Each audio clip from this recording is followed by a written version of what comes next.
Buster Posey get him. All right, let's all guests on 95.7 The Game appear on the River Islands guest line. Isn't it time for you to discover the islands? River Islands in Lathrop. Joining us right now of Jomboy Media. You can also watch him on the NFL Network. He's a host, but he's our baseball expert, Chris Rose. Chris, thank you so much for joining us. Really appreciate it. My pleasure, guys. How are you? We're doing well. There's a lot of optimism after Buster Posey's just been named the president of baseball ops for the San Francisco Giants. And just from afar, what are your thoughts on the Giants moving on from Farhan Zaidi and hiring one of their all-time greats to be their president of baseball ops? No problem moving on from Farhan. I think 6 years is a long time, and this doesn't feel right. It didn't feel like a good fit. You either have to be analytically on your marks or a great communicator and sell it that way, and he was neither, it felt like. And so they need a fresh start. But I'll admit I'm skeptical, and I think everybody should be. Buster Posey's one of the favorite sons of that place, arguably the most popular player over the last several decades. And now he's taking over a role that he's a rookie in. And, you know, it's a big step up for him. It doesn't mean that he can't do it. There are guys that have done it around the league. I mean, Chris Young has done it very successfully and now moved into this role, moving from GM to president of baseball ops, and just won a World Series a season ago. So this can be done. I suppose I do have a couple of questions. I'll admit, I did not see the press conference. I was a little busy with some other work.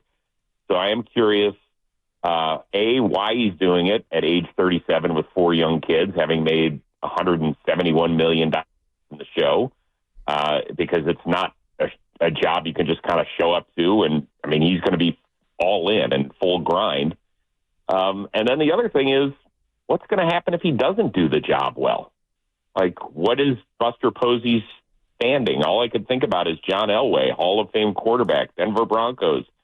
Helps lead them to the Super Bowl, and then all anybody wanted to talk about was how he couldn't find Peyton Manning's replacement, and he's got to get out of town. So it's just, there's a lot riding on this. I'm excited for him, and I hope it works out, but there are questions. Wow, Chris, a lot of good stuff there. And I'll say this about what you just said in regard to Farhan and his tenure. He had a long time to get things done. With that, Chris, what's on your metric in regard to, in this new era of sports and baseball, how long do you give Buster before you say, you know what, we're going to give you a report card. We're looking. I don't see anything. Because I was telling my partner maybe 3 years, and he was like, no, that's too long. How are you looking at the Giants under Buster Posey to kind of give them a grade and see if things are going well? Well, baseball's unlike any other sport because you could have a draft class next year that doesn't get here for 4 seasons, right? And so, you know, I do think a full 6-7 year run when you're talking about management is appropriate. He just signed a 3-year contract. Does that mean the Giants have to make the playoffs 2 of the 3 years for it to be deemed successful? I don't know. I think it starts first and foremost with them being able to land somebody in free agency. And I'm not talking about extending Matt Chapman. That's a huge, huge pull. And I know that Buster Posey's the guy who came in and closed that deal. But from what I understand, Buster Posey has been in on those meetings at times when they've been trying to get that big fish in free agency over the last few years and haven't been able to get it done. Once again, that doesn't necessarily mean that, you know, who knows what role he was playing during those meetings. But I imagine, as a guy who's won 3 World Series rings and is known universally by free agents, that he played some sort of substantial role. And now he might just say, hey, listen, back then I wasn't in control, so I was limited with what I could tell you. Now I'm telling you this, and it all starts and finishes on my desk, I am the decision maker. So maybe he'll play even a more prominent role in this free agent recruitment. But I think that's going to be the first thing that Giants fans are going to be watching for starting this November, is can we finally get that big guy? And maybe that starts with retaining Blake Snell, who I imagine is going to opt out. Chris Rose is joining us. He's from Jomboy Media. You can also watch him on the NFL Network. He's a host. We're talking baseball with him right now.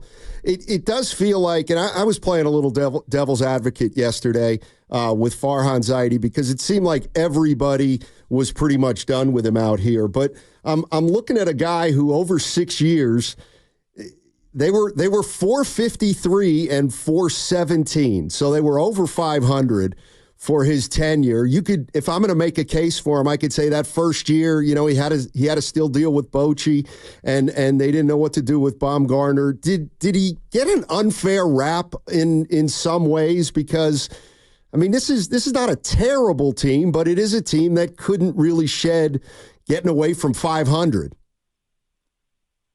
Well, I think you just kind of answered it.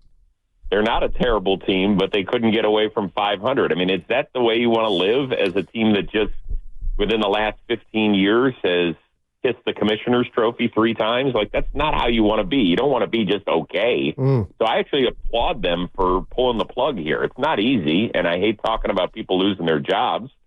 Not fun. But I do think that it's the right move here. And I do think that record is somewhat inflated by a 107-win season, right? I mean, the rest of them were just okay, and he had one amazing year that was, now we look back at it, and it's somewhat of an anomaly. I've been told by a lot of guys, you need stars in this sport. And I don't know how many stars the Giants have right now. They have some really good players. Matt Chapman's a really, really good player. Logan Webb, who obviously is a part of our family at Jomboy Media on the Rose rotation, is a really good player. But they need studs to compete with the Dodgers. The Padres have studs. The Yankees have studs. The Orioles are kind of growing studs and probably have to sign a stud pitcher. The Phillies have studs all over the place. That's what you need. You need a couple of them. And the Giants are right now a team of a couple of really good players, some guys who could fall into that category eventually. And that's that. And that, you know what that equates to? An average team. Wow, Chris, you just stole, I mean, that was well said. You stole my thunder because, you know, we're out here and I feel like Giant fan is jealous or they have baseball envy, and there's nothing wrong with that when you just look in their division. You talked about it, Ohtani, Betts, Tatis, Machado, and they just can't get that. And I was going to ask you, how important is that? You just explained it, but I'm a little concerned, Chris, and I kind of hope your intel is off just a little bit because I hope Buster hadn't been in on those meetings trying to recruit a judge or, you know, Bryce Harper back in the day, because it's imperative. If they can't get that guy or guys, you know, it's going to be forever, Chris, before they can get back in contention. Well, I don't feel that way. I really don't. I mean, I think that, but they're going to have to come up with a really good plan this offseason. Now, does that mean that you throw everything at Juan Soto? I mean, it's possible.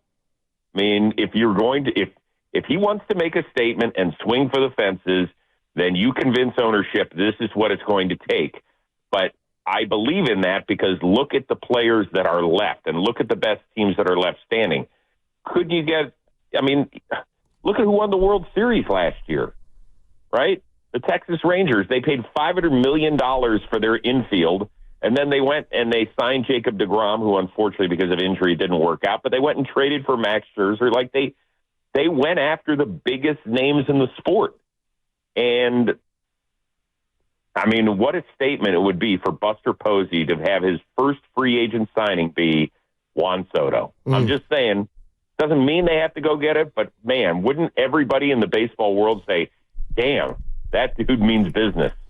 Yeah, Chris, do you think that that switching out a president of baseball operations can be the difference between landing a free agent and not landing a free agent? I'm talking about a big boy. Well, what can make a difference is money. Let's call it what it is. You know, like that's a big difference. At the end of the day, you know, I mean, Juan Soto was up at the plate when Buster Posey was calling pitches. Like that's an advantage. I mean, who would you rather negotiate with or talk baseball with all due respect, if you're Juan Soto, Buster Posey, or Farhan Zaidi. Yeah, and that's part of the deal here. No doubt. There's a sentiment out here that the place itself right now is a tough sell to free agents. Whether it's the ballpark for hitters, whether it's the reputation San Francisco has, nationally around the country, whether it's, they're in a division with the Dodgers and the Padres. I'm just trying to figure out if Posey can be kind of the great equalizer if those things are true.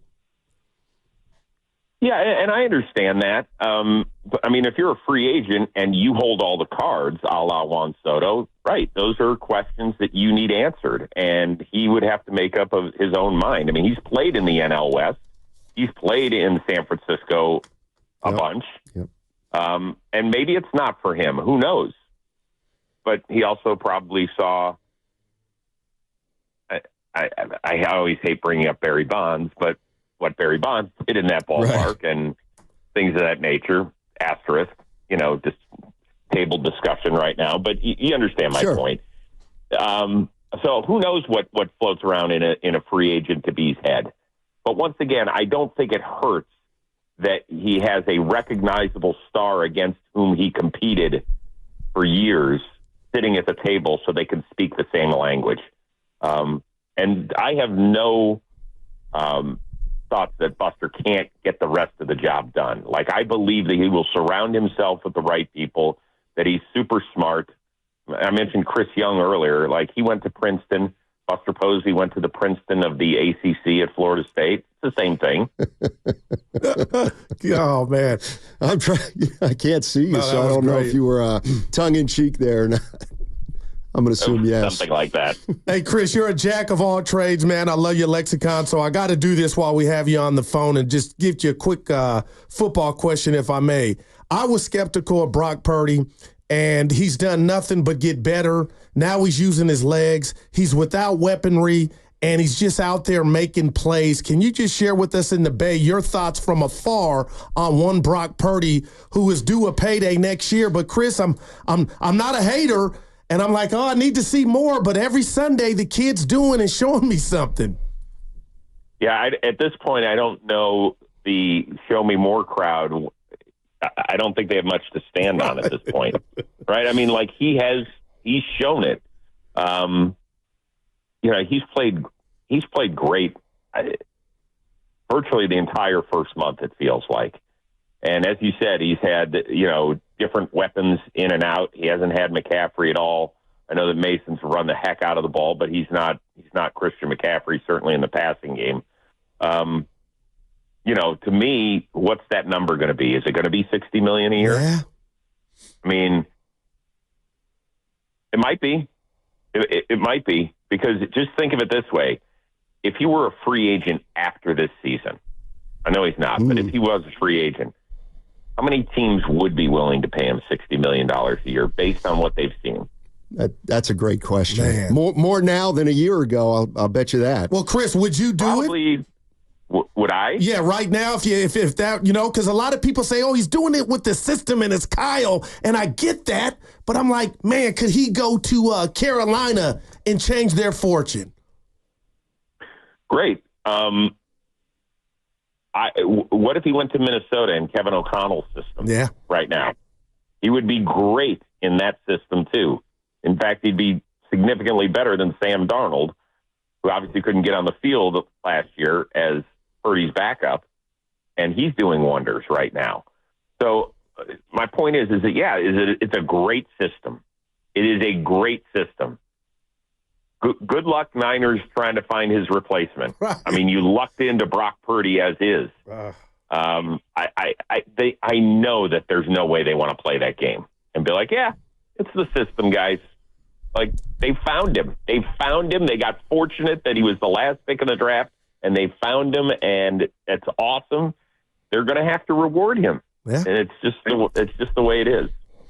Chris, thank you so much for joining us. Really appreciate it. And a lot of Giants fans very optimistic today, that's for sure.